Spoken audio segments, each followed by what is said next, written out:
Well, this migration story just not going away. Hundreds more people, 350 of them over the weekend. What is going to be done? Is there enough political resolve in this whole situation? It won't suddenly disappear. So what do you think should be done about it? Let us know. Yes, so the total's reached over 1,000 since January the 1st, and the House of Lords today will be debating again the government's Safety of Rwanda bill later this afternoon.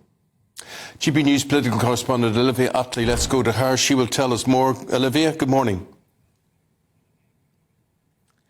Morning. Yeah, the House of Lords is set to have its second reading of the Rwanda bill today, and there are 70 peers who are listed to speak, including the Archbishop of Canterbury and the Bishop of London. What we are very much expecting is to hear a slating from the Lords of the Rwanda bill. Lords will say that it's not safe and that Rwanda can't be labelled as a safe country, and that this legislation would go too far towards breaking international law.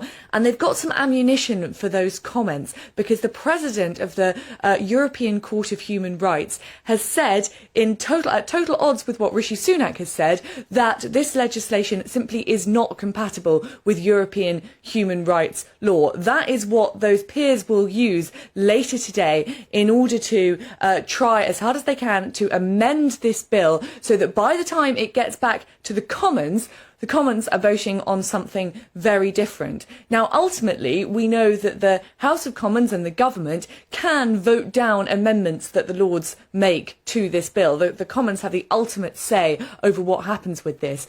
But it's all going to take a very long time. And time is something that Rishi Sunak really doesn't have. Of course, we're expecting an election in the second half of this year. But also, Rishi Sunak has said that it's his aim to get planes off the ground to Rwanda by the spring. And the timetable for the House of Lords debate on this bill takes us all the way up to the 12th of March. That's when they're set to have the vote on whether or not to ratify this bill. That leaves a very slim margin for Rishi Sunak to meet his own target. And in the meantime, as GB News has been reporting, boatloads of migrants are coming over to these shores, and the processing time for them is over a year, on average 465 days. There is a real urgency to this situation. Rishi Sunak has said that he will stop the boats. At the moment, this is his main plan, to stop the boats, and for now it doesn't look like it's going to have smooth progress through Parliament. Okay. Do you know what I think, Olivia? I think people are completely fed up of this now, and they're zoning out, and they look at politicians, whatever hue, whatever party, and they say, why aren't you doing what we want? Well, I think that's another problem that Rishi Sunak is facing. There is just fatigue with all of this. He's said over and over again that he's planning to stop the boats. And I think one problem, which I've heard from a lot of Conservative MPs, is that Rishi Sunak has made this Rwanda policy, which was always going to be very controversial, which was always going to have a tough time getting through the Lords.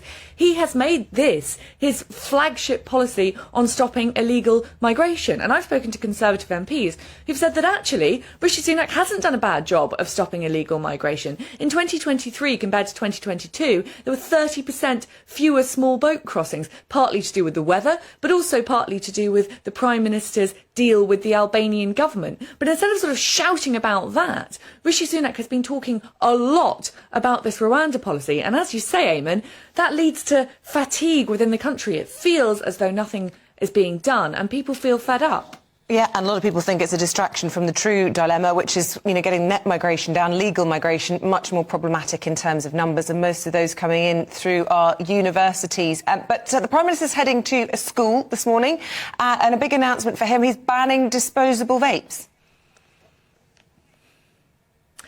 Yeah, he's banning disposable vapes, these cheap, they're on average £3 vapes, those colourful vapes that you see in the window, because he is worried that children are getting hooked. And the stats bear that out. Something like 17% of under 18s have used a disposable vape in the last few weeks, I think it is. And so he's cracking down on these disposable vapes, and at the same time, of course, he's got his smoking ban, and his smoking ban is turning out to be pretty controversial. Under the terms of what the government is trying to implement, teenagers now, anyone who is under the age of 15 now, would never be able to legally smoke. So the legal age of smoking will essentially get higher year on year. And he's facing a backlash from Conservative MPs over that.